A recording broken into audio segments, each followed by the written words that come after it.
Hi Sunday mini vlog பார்க்கலாமா? இன்றைக்கி நான் ஒரு 7:30க்கு தான் எழுந்திரிச்சேன். ஏன்னா எனக்கு லஞ்ச் கட்டுற வேலை இல்லை. என் மாமியாருக்கு ரொம்ப மாதம் கழித்து இன்றைக்கி தான் லீவ் விட்டுருந்தாங்க.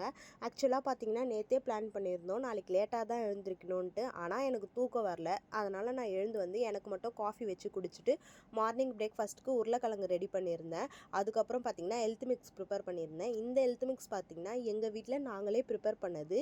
இதோட ரெசிபி வேணும்னா கேளுங்க, நான் நெக்ஸ்ட் வீடியோவில் ஷேர் பண்ணுறேன். அதுக்கப்புறம் பார்த்திங்கன்னா அம்மா வந்து மாவு செஞ்சு பூரி சுட்டு தந்தாங்க. இன்றைக்கி வீட்டில் இருக்கிறனால இன்றைக்கி கொஞ்சம் லேட்டாக தான் சாப்பிட்டோம். நாங்கள் சாப்பிட்றப்போ பார்த்திங்கன்னா மணி 10 ஆயிடுச்சு. எல்லோரும் உட்காந்து சுட சுட பூரி சாப்பிட்டுட்டு நானும் என் ஹஸ்பண்டும் எங்கே போகிறோன்னு பார்த்தீங்கன்னா மேடவாக்கத்தில் இருக்க பிஎஸ்ஆர் ஃபிஷ் மார்க்கெட் தாங்க.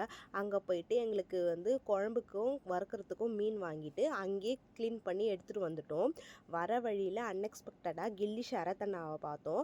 அவரை பார்த்துட்டு ஒரு ஹாய் சொல்லிவிட்டு வீட்டுக்கும் வந்துட்டோம். வந்ததுக்கப்புறம் என் நாத்தனாரும் என் மாமியாரும் இன்றைக்கி வந்து மட்டன் பிரியாணி செஞ்சுருந்தாங்க. நான் வந்து ஃபிஷ் குழம்பு செஞ்சுருந்தேன்.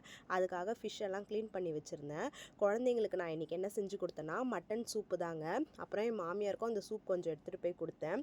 எல்லோரும் சூப் குடிச்சிட்டு குளிச்சுட்டு அதுக்கப்புறம் மதியானமாக சாப்பிட்டோம். இன்றைக்கி வந்து எங்கள் வீட்டில் இன்றைக்கி என்ன லஞ்சுன்னு பார்த்தீங்கன்னா mutton biryani, fish fry, raita தாங்க. எல்லோரும் உட்காந்து சூப்பராக ஓடிடியில் ஒரு படத்தை போட்டுட்டு உட்காந்து சாப்பிட்டோம். ரொம்ப நாள் ஆச்சுங்க இந்த மாதிரி நாங்கள் எல்லோரும் ஒன்றா உட்காந்து சாப்பிட்டு படம் பார்த்தலாம். அப்புறம் பார்த்திங்கன்னா ஈவினிங் எங்கள் அம்மா சித்திலாம் இன்றைக்கி அன்எக்ஸ்பெக்டடாக வந்திருந்தாங்க. அவங்களுக்கு ஈவினிங்காக எல்லாேருக்கும் காஃபி போட்டு கொடுத்துருந்தேன். என் தம்பியை வந்து பூ பறிக்க சொல்லியிருந்தேன். வீட்டில் நிறைய மல்லிப்பூ பூத்துருந்துச்சுங்க. அதனால் அவனை கொஞ்சம் பறித்து தர சொல்லியிருந்தேன். அவனும் பறித்து கொடுத்தான். அவன் பறித்து கொடுத்ததுக்கப்புறம் அவனுக்கும் காஃபி கொடுத்துருந்தேன். கொடுத்து முடிச்சுட்டு அவங்களும் காஃபிலாம் குடிச்சிட்டு கிளம்பிட்டாங்க. எப்பயுமே சண்டேனா என் மாமியார் எல்லாருக்குமே சுற்றி போடுவாங்க. இவன் குரங்க விட மோசமா தவிர இதெல்லாம் குரங்கு பார்த்துச்சுன்னா அவமானத்துல சூசைட் பண்ணி தொலைஞ்சிருமே.